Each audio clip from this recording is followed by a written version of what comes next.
Good morning, नमस्कार दोस्तों, स्वागत है आप सभी का आज के मुख्य समाचार में। तो चलिए जानते हैं दिन भर की 25 बड़ी खबरों को फटाफट अंदाज में। पर आगे बढ़ने से पहले वीडियो को लाइक और चैनल को जरूर सब्सक्राइब करें, साथ में लगे नोटिफिकेशन को ऑन करें। चलिए वीडियो स्टार्ट करते हैं। जी हाँ, आपको बता दें कि केंद्र की मोदी सरकार ने लंबे समय के इंतजार के बाद केंद्र कर्मचारियों को बड़ी खुशखबरी दी है। केंद्र कर्मचारियों को पुरानी पेंशन योजना यानी ओल्ड पेंशन स्कीम का लाभ मिलने जा रहा है। इसके बाद अब केंद्र कर्मचारियों की बल्ले बल्ले होने वाली है। हालांकि ओल्ड पेंशन स्कीम का लाभ सभी कर्मचारियों को नहीं मिलने वाला, क्योंकि सरकार की ओर से जारी नई अपडेट के मुताबिक कुछ चुनिंदा कर्मचारियों को ही ओल्ड पेंशन स्कीम चुनने का मौका दिया जा रहा है। जी हाँ, ओल्ड पेंशन को लेकर आई नई अपडेट के अनुसार राष्ट्रीय पेंशन प्रणाली यानी एनपीएस को अधिसूचित किए जाने की तारीख 22 दिसंबर 2003 से पहले विज्ञापित या अधिसूचित पदों के तहत केंद्र सरकार की सेवाओं में शामिल होने वाले कर्मचारी केंद्रीय सिविल सेवा नियम 1972 के तहत पुरानी पेंशन योजना में शामिल होने के पात्र हैं। इसे आसान शब्दों में समझे तो यदि कोई कर्मचारी 22 दिसंबर 2003 के पहले निकली भर्ती के जरिए सरकारी नौकरी में शामिल हुआ है तो उसे पुरानी पेंशन का लाभ मिलेगा। वहीं जिन कर्मचारियों को 22 दिसंबर 2003 के बाद निकली भर्ती के जरिए नौकरी मिली है उन्हें पुरानी पेंशन का लाभ नहीं मिलेगा। जी हाँ, उन्हें नेशनल पेंशन स्कीम के तहत पेंशन कवर दिया जाएगा। जी हाँ, आपको बता दें कि पश्चिम बंगाल के मुख्यमंत्री ममता बनर्जी केंद्र की बीजेपी सरकार पर लगातार हमलावर रहती है। राज्यों की बैठक के साथ साथ अन्य मुद्दों पर भी ममता बनर्जी बंगाल के हित को लेकर केंद्र सरकार से भिड़ती रहती, लेकिन अब उन्होंने केंद्र सरकार से एक ऐसी मांग कर दी जिसे सुनकर हर कोई हैरान है। दरअसल ममता बनर्जी अपने राज्य पश्चिम बंगाल में अफीम की खेती कराना चाहती है। इसके लिए उन्होंने केंद्र सरकार को बाकायदा पत्र लिखकर परमिशन मांगी है। मुख्यमंत्री ममता बनर्जी ने गुरुवार को विशेष और विस्तारित बजट सत्र के दौरान राज्य विधानसभा को बताया कि पश्चिम बंगाल सरकार ने राज्य में अफीम की खेती की अनुमति के लिए केंद्र को पत्र लिखा है। सीएम ने इसके लिए विपक्षी भाजपा के विधायकों का समर्थन भी मांगा है। जी हाँ, आपको बता दें कि बीकानेर के खाजूवाला में ब्लॉक कांग्रेस कमेटी ने केंद्र की मोदी सरकार के खिलाफ प्रदर्शन किया है। इस दौरान उन्होंने वित्तीय संस्थानों को तबाह करने का आरोप लगाया।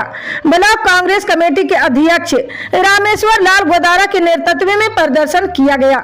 इस दौरान कांग्रेस कार्यकर्ता शामिल हुए हैं। कांग्रेस कार्यकर्ता ने नारेबाजी करते हुए स्टेट बैंक ऑफ इंडिया के खाजूवाला ब्रांच के समक्ष रोष प्रदर्शन किया है। जी हाँ, ब्लॉक अध्यक्ष रामेश्वर लाल गोदारा ने कहा कि प्रधानमंत्री नरेंद्र मोदी ने चहेते कारोबारियों को नियमों को ताक पर रखकर सरकारी धन लुटाया है।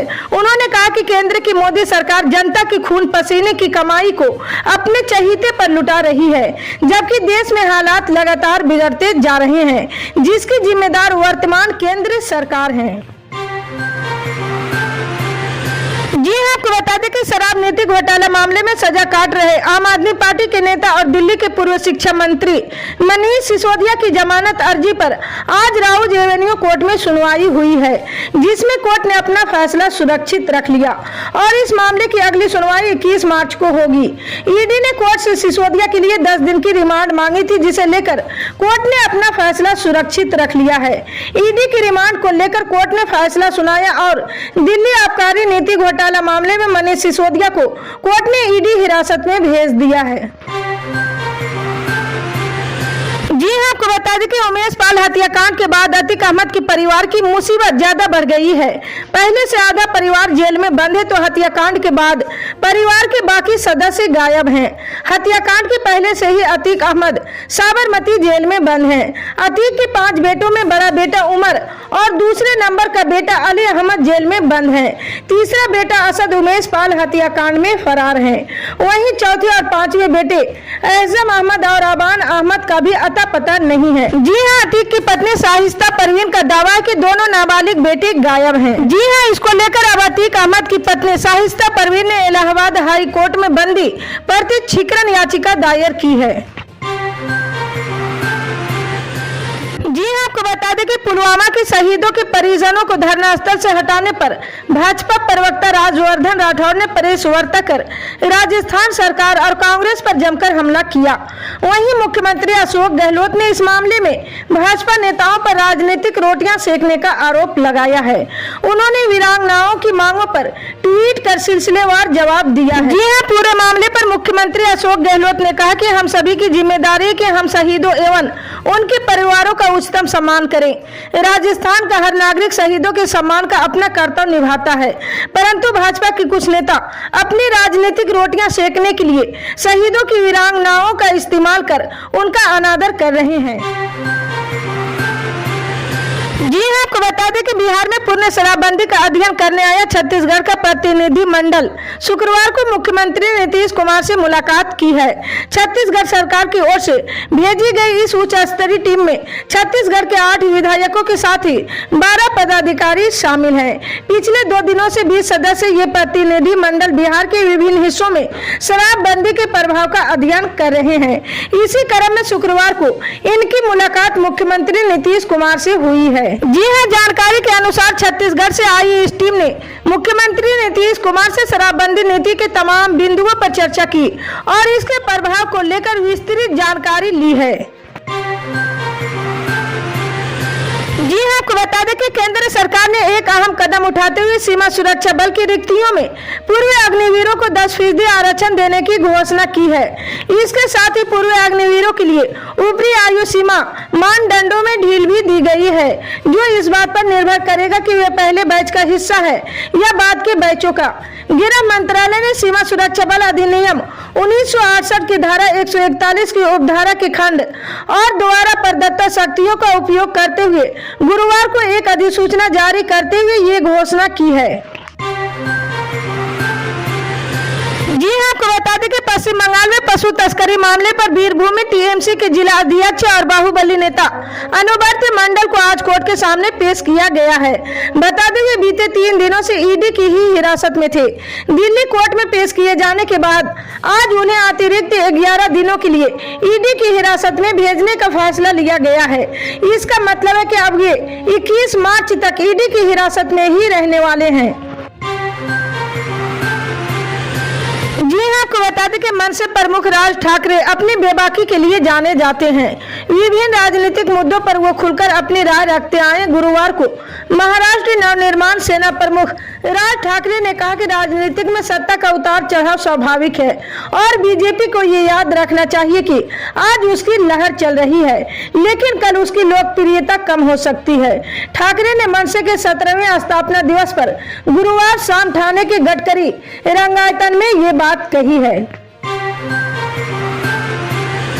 जी हां, आपको बता दें कि H3N2 इन्फ्लुएंजा की वजह से देश में अब तक 2 लोगों को अपनी जान गंवानी पड़ी है।